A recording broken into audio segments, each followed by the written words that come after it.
Hello everyone, I am P. Karthik from Guru Nanak Institutions, and today in this video I will be speaking about Pythonic object and special methods.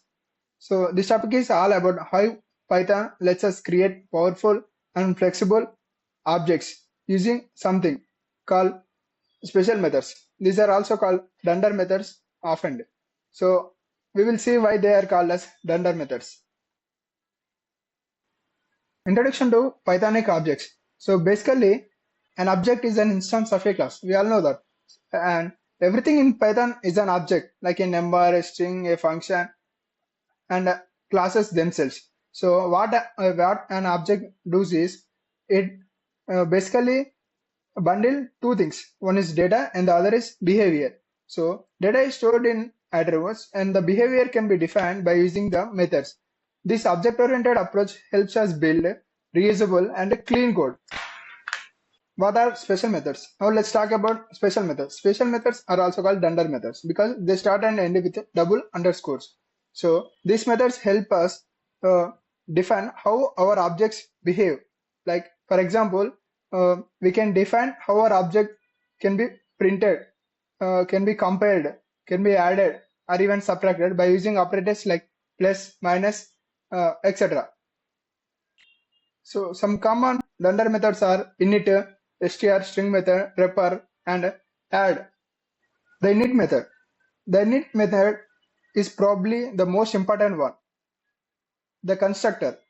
So it is called whenever an object is created. It sets up the initial values or state of that object. So basically it's like setting up the blueprint of an object when it is first made.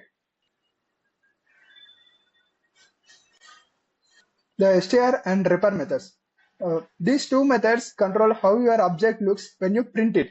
The string method gives the friendly string meant for user. The wrapper method gives the technical string meant for the developers and the debugging team. Like if you don't define these two methods, Python by default uses one ugly method like class name object at object address in the form of hexadecimal operator overloading with special methods. One of the coolest thing is that we can use these special methods to overload operator.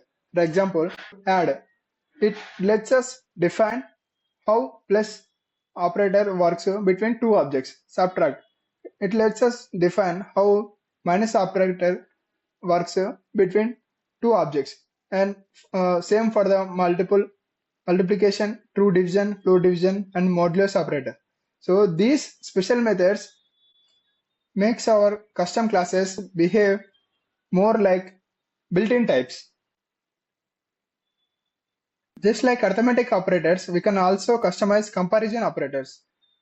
EQ is for equality comparison, NQ is for inequality comparison, LT for less than comparison, LE for less than or equal to comparison, GT for greater than comparison, GE for greater than or equal to comparison. This is super helpful when you are sorting objects or checking for equality comparisons. Container methods. If we want our objects to behave like list or a dictionary, we can use these methods. The get item. To access items by using square brackets. The set item method. To assign values length so that the length function works on your object. The delete item to delete an item by giving its index. Attribute access. Python also lets us control what happens when we get, set, or delete an attribute. Get attribute, set attribute, and delete attribute methods gives us this power. These can be used for validation, logging, and creating dynamic attributes, callables. The call method allows us to call an object same like a function as we call a function using the function name and the parenthesis. Delete method. Delete is like a destructor. It runs when an object is deleted or gets out of scope. Context management with enter and exit. Enter and exit methods are used in with statements, especially for managing resources like files and uh, network connections. This ensures we acquire and release resources properly and leads to safer and cleaner code. Conclusion. So to wrap up, special methods help make our classes more Pythonic and powerful. They improve readability, usability, and helps us maintain or follow good coding practices. Understanding these methods helps us write cleaner and more efficient codes, especially when working with teams or on bigger projects. And now we will look at the implementation of our code using Pythonic objects and the special methods.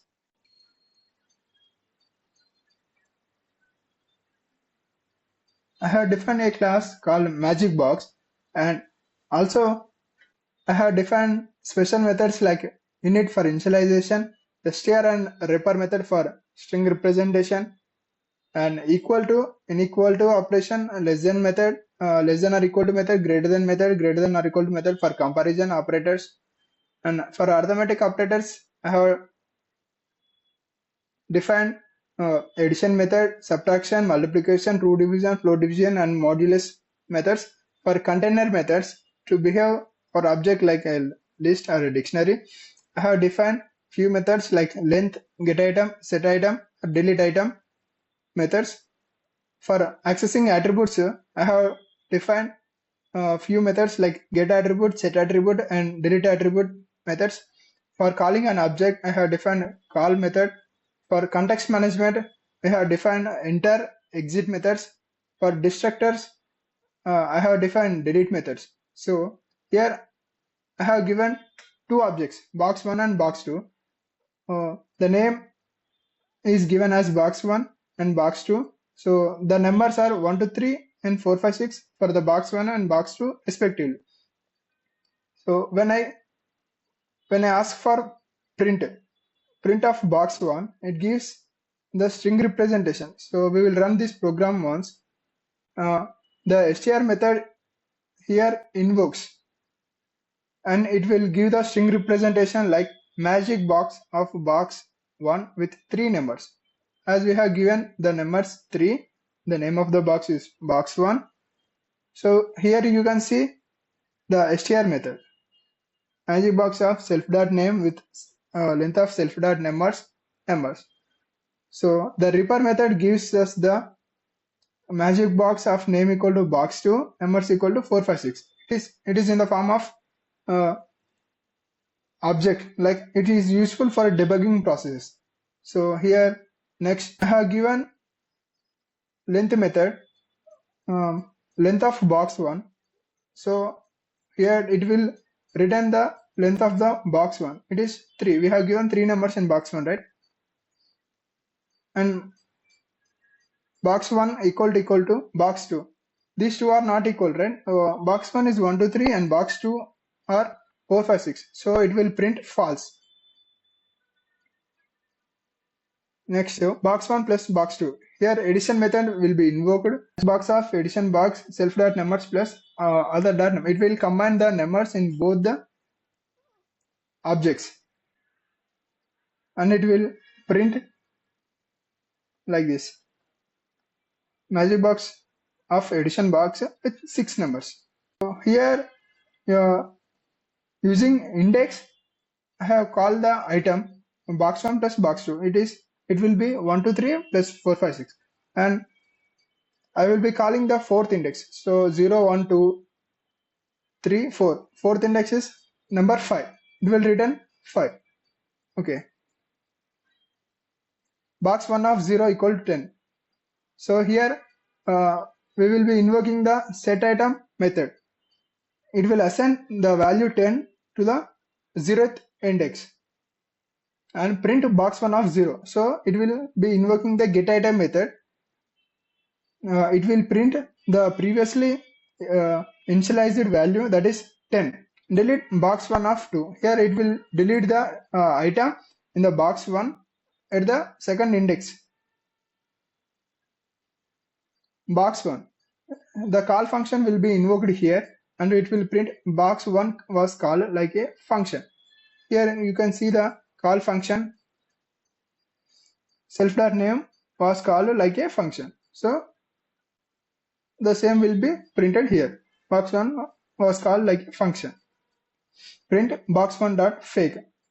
Here we will be invoking the get attribute method.